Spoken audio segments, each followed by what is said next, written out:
नमस्कार. निवडणुकीचा फड रंगलाय. मस्त नाच गाणं चाललंय.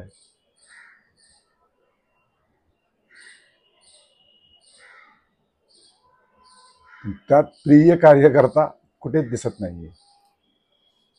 कार्यकर्ता आहे खरा, पण तो पटलावर नाही. कार्यकर्त्याने काय करावं? सतरंजा उचलाव्या, साहेबाच्या चहा पाण्याचं बघावं, मागे पुढे करावं, गाडीचा दरवाजा उघडावा. बाकी त्या कार्यकर्त्याच्या नशिबात काहीच नसतं रे बाबा. 500, 1000, 5000, 25,000 त्याच्या पलीकडे काहीच नाही. ह्या राजकारण्यांनी ना कार्यकर्त्याचा कुत्रा बनवून ठेवलाय. कुत्रा बस टायमाला तुकडा फेकायचा की हा मग बापडा चघळत बसतो. बघा, एकंदरीत सध्याच्या निवडणुकीच्या धामधुमीत किती कार्यकर्त्यांना तिकीट मिळालं? त्याचं उत्तर बहुतांश नाही असंच असेल. विषय कसा आहे, ह्या राजकारण्यांना कार्यकर्ते हवेत, पण ते त्यांच्या बरोबरीचे नकोत. तिकीट कोणाला? बायकोला, सुनेला, जावयाला, लेकीला, नातवाला, अगदी लांबचा झाला तर मामे भावाला, वहिनीला, मावस भावांना. म्हणजे सगळी सत्ता ह्यांच्या घरात पाहिजे. मग ह्या दळभद्री कार्यकर्त्याला अजून कसं कळत नाही? हा, जो नुसता मागे पुढे असा शेपटी हलवत फिरत असतो, ह्याला अजूनही कळत नाही. अरे, स्वाभिमान नावाची काही चीज आहे की नाही? मला एक सांगा, या पृथ्वी तलावर कुठला प्राणी उपाशी आहे? एकही नाही. सगळे अन्न खातात, किंवा जे जे जे जे ज्यांचं वैरण आहे ते खातात. मग हे कार्यकर्ते इतके लाचार का? इंग्रज गेले राज्य करून, पण ते लाचारी पेरून गेले ना, ती अजून शिल्लक आहे. काय या कार्यकर्त्यांना मोठेपण वाटतं साहेबाच्या मागे मागे पुढे फिरायला सफेद शर्ट घालून?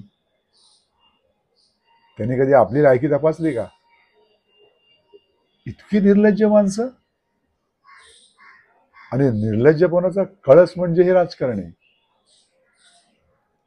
हा, अरे तुम्ही जर साहेबाचे अगदी इतके किचन कॅबिनेट मधले लोक आहात, तर तो साहेब तुम्हाला तिकीट कधी देणार? तुमचं कोट कल्याण कधी होणार?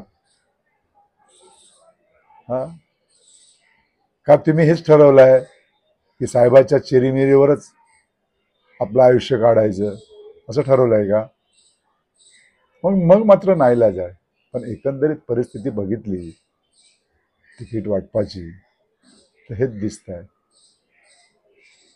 भले बाकी आता सगळीकडे काही असू दे, पण माझ्या सिंधुदुर्ग जिल्ह्यात मस्त धुमशान बघायला मिळत आहे. आत्ता खरं कळेल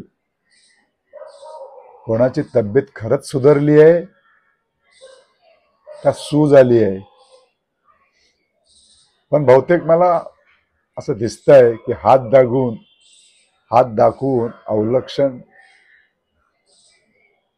होण्याचा प्रकार हा मला दिसतोय. प्रत्येकाला वाटतंय की आता मी पुरा जिल्हा काबीज केला. ते दिवस गेले. आता कळेल.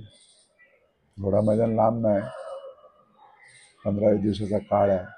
कोण किती सुजलंय आणि कोणाची किती तब्येत चांगली आहे हे आता कळेल. सिंधुदुर्गात काही पक्ष हे नसल्यासारखेच आहेत. पण ज्यांना वाटतंय ना की आम्ही एक नंबर, ते आता 15 दिवसात कळेल आम्ही कुठून एक नंबर आहोत, वरून का खालून.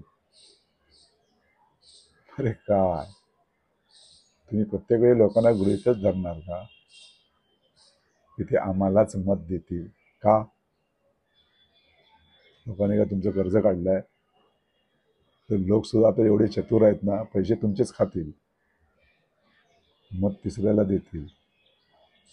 आणि हे या निवडणुकीत तुम्हाला स्पष्टपणे दिसेल. बघा,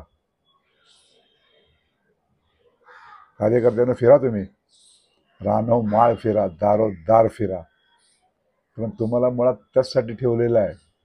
15 दिवसाची तुमची सोय होईल, बाकी तुमच्या नशिबात काहीच नाही. लिहून ठेवा. तुम्ही फक्त शेपटी हलवत मागे पुढेच परत राहणार, हेच तुमच्या नशिबी आहे. धन्यवाद.